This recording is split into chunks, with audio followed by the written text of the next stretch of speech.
할렐루야. 이 새벽에 하나님께서 주실 은혜를 사모하여 예배 자리에 나오시는 우리 모든 성도님들을 주님의 이름으로 축복합니다. 오늘 함께 읽은 이 본문의 말씀은 예루살렘 성벽 재건 후에 있었던 이 봉헌식에 대한 기록입니다. 이스라엘에게 성벽 재건하는 그 모든 일들은 단순히 물리적으로 이 구조물을 세우는 것 그 이상의 의미가 있었습니다. 그것은 하나님의 백성들이 다시 한번 하나님의 보호와 그 임재 아래 있음을 상징하는 것이었습니다. 오늘 말씀을 통해서 이스라엘 백성들이 어떻게 하나님을 예배했는지 우리가 함께 살펴보고, 또 오늘날 우리는 하나님을 어떻게 예배해야 되는지 좀 세 가지로 살펴보기를 원합니다.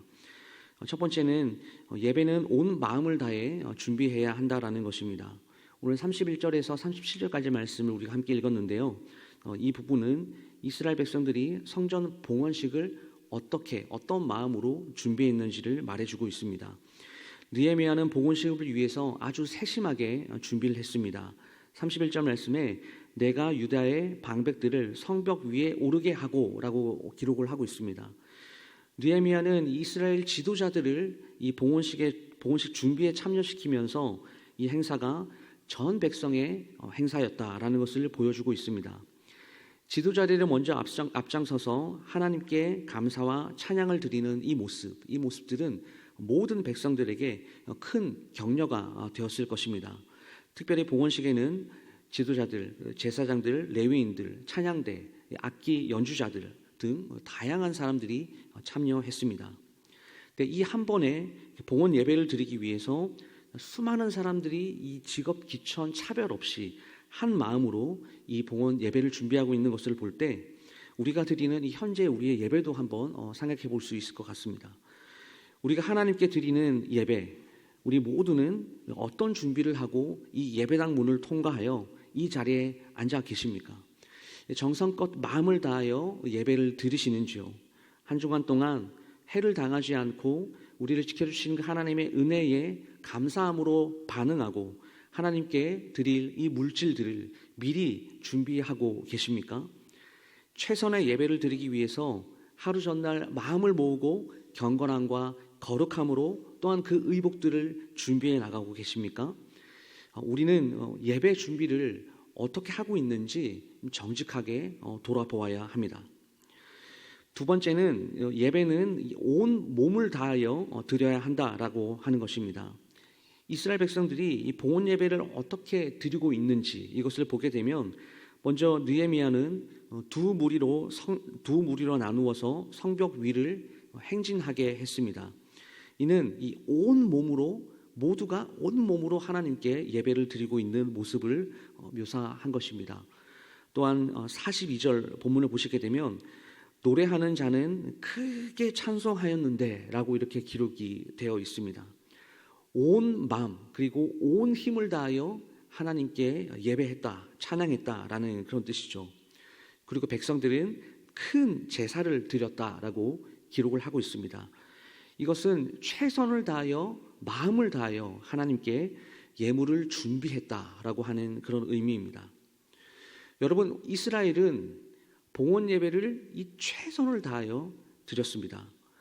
온 몸을 이용하여 그리고 온 마음을 다하여 하나님을 찬양하였고 하나님을 예배하였고 기쁨의 헌신과 감사를 모든 물질에 담아서 최선의 예물을 준비하여 하나님께 드렸습니다. 그렇다면 다시 한번 생각해 보아야 되겠죠. 우리는 하나님께 무엇을 드리고 있습니까? 온 마음을, 온 몸을 최선을 다한 예물, 헌신 이런 것들이 있잖아요. 무엇을 우리는 하나님께 올려드리고 있으신가요?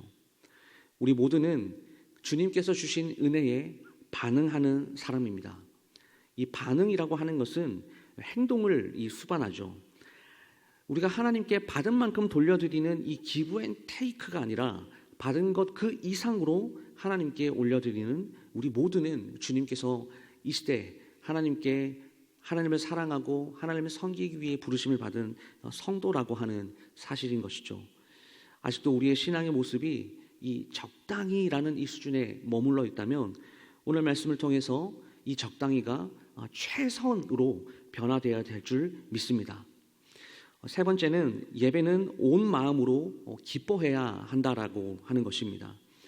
43절의 본문을 보시게 되면 하나님이 크게 즐거워하게 하셨습니다라는 내용이 있고, 또한 부녀와 어린아이도 즐거워하였으므로 라고 이 예배를 지금 봉헌식을 묘사하고 있습니다. 그 이스라엘 백성들은 그 기쁨이 자신의 어떤 감정적인 기쁨이 아니라 그 기쁨이 하나님으로부터 오는 기쁨이었고, 그리고 그 기쁨은 모든 세대가 경험하였던 기쁨이었다라는 것을 오늘 본문이 우리에게 이야기해주고 있습니다. 이것이 예배를 통해 경험되어지는 그 기쁨이었다라는 것이 매우 중요합니다. 그리고 뿐만 아닙니다. 예배를 통해 전 세대가 하나님을 기뻐하였다. 이것을 또한 뛰어넘어서 예루살렘이 즐거워하는 소리가 멀리까지 들렸느니라 라고 기록을 하고 있죠. 이것은 이 봉헌식을 통해 경험된 그 기쁨이 흘러 넘쳐서 이스라엘 백성을 뛰어넘어 이제는 주변의 온 나라에까지 영향을 미쳤음을 나타냅니다. 사랑하는 성도 여러분, 우리가 드리는 이 예배가 정말 기쁘십니까? 그리고 예배가 사모되어지십니까? 예배가 기다려지십니까? 아니면 예배를 또한 진정으로 사모하십니까?